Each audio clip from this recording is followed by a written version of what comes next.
मेरे जीवन में यीशु तेरा नाम जलाल पाता रहे। मेरे जीवन में यीशु तेरा नाम जलाल पाता रहे।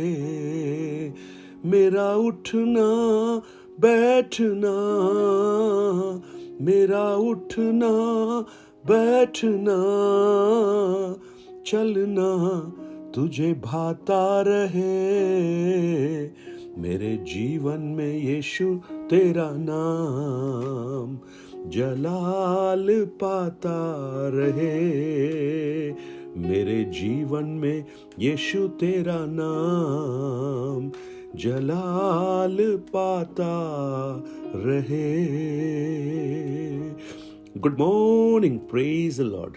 दिन की शुरुआत परमेश्वर के वचन के साथ आप सब प्रिय भाई बहनों का इस प्रातःकालीन वचन मनन में स्वागत करता हूं। आज मेरी प्रार्थना है परमेश्वर अपने अद्भुत अनुग्रह से आपको भरे और परमेश्वरी आशीर्वाद आपके जीवन में उत्पन्न हो। और जैसा हमने गाया है, मेरे जीवन में यीशु तेरा नाम जलाल पाता रहे।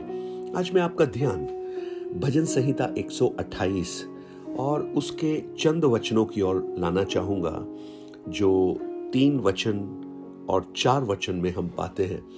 और जब वो वचन मैं आपको बता रहा हूं, वो एक खूबसूरत घर के बारे में बात कर रहा है। ए फैमिली, एक परिवार हम सब के लिए बहुत प्रिय है।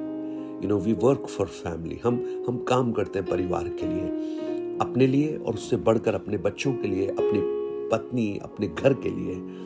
यहाँ एक खूबसूरत घर का चित्रण लिखा है और लिखा है, तेरे घर के भीतर तेरी स्त्री फलवंत दाखलता सी होगी, तेरी मेज के चारों ओर तेरे बालक जलपाई के पौधे से होंगे। सुन, जो पुरुष यहोवा का भय मानता हो वह ऐसी ही आशीष पाएगा। Praise the Lord. आज जब हम परिवार की बात कर रहे हैं, घर की बात कर रहे हैं, तो वास्तव में परमेश्वर की ओर से सबसे खूबसूरत रचना एक परिवार है। आपने कई बार सुना होगा, कुछ घर में पति पत्नी और बच्चे, उनके प्रेम, उनके आपस के रिश्तों को देखकर लोग अनायास ये कह जाते हैं, ये देखो एक स्वर्ग जैसा घर है। लेकिन कई घरों में वहां के हालातों को देखकर आप कभी शायद ऐसे घरों में हो सकता है गए हो, जहां पर आपको ये लगने लगता है कि ये घर है या नरक है, क्योंकि वहां की अवस्थाएं उसी प्रकार होती हैं। लेकिन आज जब हम इस बात पर फोकस कर रहे हैं, इस बात को हम समझने की कोशिश कर रहे हैं, तो एक घर जो टूटी हुई हालत में है, एक घर जो बिखरी हुई परिस्थिति में है, परमेश्वर उसे एक आशीषित घर बना सकता है। ये बिखरा हुआ, टूटा हुआ घर, इसका मतलब क्या है? ये वो घर है जहां पर विश्वास नहीं है, एक दूसरे के प्रति प्रेम, आदर, सम्मान नहीं है। वहां दर्द है, वहां टूटापन है, वहां पर खुशी नहीं है, आनंद नहीं है।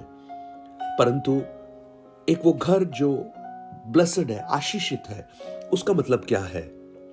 आशीष का मतलब ये नहीं है कि पैसा हो या बड़ा घर का 4 दीवारी हो या गाड़ी हो, लेकिन एक आशीषित घर जो है ना, वो घर है जहां पर शांति हो, जहां पर प्रेम हो, जहां पर एक दूसरे का ख्याल रखा जाता हो, जहां पर एक दूसरे की उन्नति का प्रयास किया जाता हो, और वहां जहां उस परमेश्वरीय उपस्थिति का एहसास वो करते हो। इस भजन को जब आप पढ़ते हैं, उसके पहले वचन में ही लिखा है, एक धन्य के बारे में लिखा है, और लिखा है, blessed is everyone who fears the Lord. धन्य है हर एक वो जो यहोवा का भय मानता है।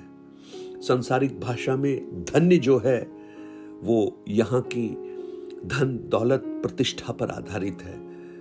अच्छी गाड़ी है, अच्छा घर है, अच्छा बंगला है, अच्छी नौकरी है, अच्छी प्रतिष्ठा है, अच्छा पद सम्मान है, वो धन्य माना जाता है। अरे व्हाट ए ब्लेस्ड मैन। लेकिन परमेश्वरीय दृष्टिकोण में धन्य वो व्यक्ति है जो परमेश्वर का भय मानता है। और वो बहुत ही खूबसूरत है ये पढ़ना जो लिखा है, हर एक जो यहोवा का भय मानता है। हर एक, उसमें कोई क्वालिफिकेशन नहीं है। ऐसा नहीं लिखा कि पढ़ा लिखा धन्य है, या जिसके पास इतना बैंक बैलेंस है वो धन्य है, या गोरा धन्य है, या काला धन्य है। हर एक जो यहोवा का भय मानता है। मैं आज आपको परमेश्वर की इस वचन के द्वारा आपको प्रोत्साहन देना चाहता हूं। मेरे भाई, मेरी बहन, आप अगर धन्य बनना चाहते हैं, आप अपने घर को, अपने परिवार को धन्य देखना चाहते हैं, खुशी से, आशीष से, आनंद से, शांति से भरा हुआ देखना चाहते हैं, तो उसका पहला कदम है आप उस परमेश्वर का भय मानिए। एक टूटा हुआ घर, आपको जो सबसे पहली बात जो मैं आपको बताऊंगा, जो टूटा हुआ घर है ना, वो कभी भी स्थिर नहीं होगा। मरकुस रचित सुसमाचार उसके 3 अध्याय उसके 25 वचन को जब आप पढ़ेंगे, वहां पर प्रभु यीशु कहते हैं, और यदि किसी घर में फूट पड़े तो वो घर स्थिर नहीं रह सकता। फूट पड़ने के कई सारे कारण हो सकते हैं। एक दूसरे के प्रति क्रोध, माफ नहीं करना, एक दूसरे के प्रति विश्वास की कमी। लेकिन उस घर में जब हम देखेंगे, आपको बाहर से सब कुछ दिखाई देगा, अच्छा दिखाई देगा, परंतु वो टूटी हुई परिस्थितियों में होगा, जहां पर क्रोध हो, जहां पर एक दूसरे के नीचा दिखाने की होड़ हो, जहां पर अहंकार हो, जहां पर ईगो, गुस्सा, ये सब उस घर के अंदर हो। मुझे सुनने वाले मेरे प्यारे भाई बहन, माता पिता, बच्चों, अगर आपके अंदर ये बात है, आप अगर ऐसी अवस्था से गुजर रहे हैं, तो आपका घर एक टूटा हुआ घर है। लेकिन उस घर को कैसे एक आशीषित घर में तब्दील किया जा सकता है। Praise the Lord. बड़ी खूबसूरत बात है। एक घर यूहन्ना रचित सुसमाचार में हम देखते हैं जिसके हालात खराब हैं। शादी का घर है, हालात खराब हैं, लेकिन वहां पर जो खास बात है ना, उस घर की जो खासियत है, उस घर के बारे में ये नहीं लिखा है कि वो कितना बड़ा घर था, वहां के लोग कौन थे, ये बिल्कुल नहीं लिखा है। लेकिन उनका टूटा जरूर लिखा है, उनकी शर्मिंदगी जरूर लिखी है। दाखरस खत्म हो रहा है। शादी में अगर दाखरस ना मिले तो कितनी शर्म की बात है, लेकिन उस घर में वो शर्म, वो लज्जा का कारण नहीं बना, लेकिन वो घर एक आशीष और अनुग्रह का कारण बन गया। जानते हैं क्यों? क्योंकि यीशु को वहां पर निमंत्रण दिया गया था उस घर में। ओ हालेलुया। आपके घर को टूटेपन से आशीषित घर बनाने का पहला कदम, आप उस प्रभु यीशु को अपने घर में आमंत्रित कीजिए। Praise the Lord. जब प्रभु यीशु आपके जीवन में आएंगे, वो आपकी हर कमियों को, आपकी हर टूटेपन को, आपकी हर निराशा को, आपकी हर वो बातें जो आपके घर में नहीं होनी चाहिए, उसे वो बदलना प्रारंभ करेगा। उसे अनुमति दीजिए वो आपके घर को बनाने के लिए। यदि यहोवा घर को ना बनाए तो बनाने वाले का परिश्रम व्यर्थ है। Praise the Lord. हालेलुया। एक घर जहां पर शांति हो। आप देखिएगा, जहां प्रार्थना सभाएं होती हैं वहां शांति का एहसास होता है। तो वो सिर्फ एक भवन में, एक खास स्थान के लिए सिर्फ नहीं है, लेकिन जहां भी उस प्रभु का नाम लिया जाता है वहां पर शांति की स्थापना होती है, सुरक्षा का भाव वहां पर प्रकट होता है। आज मेरी प्रार्थना है, और जब मैं ये कह रहा हूं, मैं जानता हूं ऐसे बहुत से परिवार हैं जो टूटे हुए हालात में हैं। आज मैं प्रार्थना करूंगा कि आपके परिवार को, आपके घर को यहोवा परमेश्वर बनाए। मैं प्रार्थना करूंगा जैसे मरकुस 3:25 में, एक घर जिसमें फूट है वो स्थिर नहीं रह सकता। हर एक फूट, हर एक ऐसी बातें जो अलग करने वाली है वो दूर हो जाएं। यहोशू के समान आपका घर निश्चय करे कि हम सब उस यहोवा परमेश्वर की सेवा करेंगे। और आज मैं प्रार्थना करता हूं आपके घर के लिए कि परमेश्वर की शांति और परमेश्वर का अनुग्रह आपके घर में हो।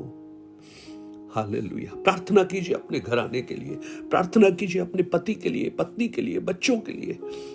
क्षमा कीजिए एक दूसरे को, आराधना कीजिए एक साथ, अपने आप को प्रभु के हाथों में समर्पण कीजिए और कहिए, Lord you are the master of this house. आप इस घर के मुखिया बन जाएं, आप लीड करें, आप लेकर हमें आगे चले। और जब आप उसका भय मानते हुए आगे बढ़ेंगे, मैं आपको विश्वास दिलाना चाहता हूं, आपका घराना एक आशीष का घराना बन जाएगा। आपके घर से धर्मियों के तंबुओं में जय जयकार की ध्वनि गूंजेगी।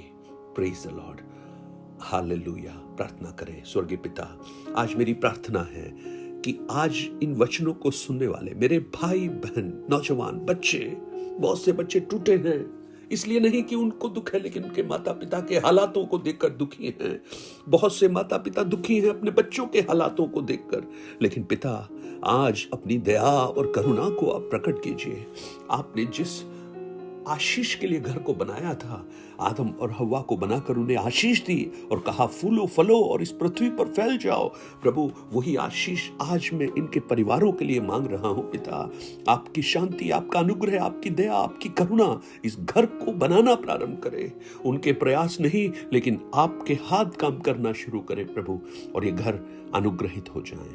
प्रभु यीशु के नाम से मांगता हूं, amen, amen. God bless you. प्रभु आपको बहुत आशीष दे, आपके घर आने को आशीष दे और आपका घर एक अनुग्रह का घर बन जाए। मेरी ये प्रार्थना है।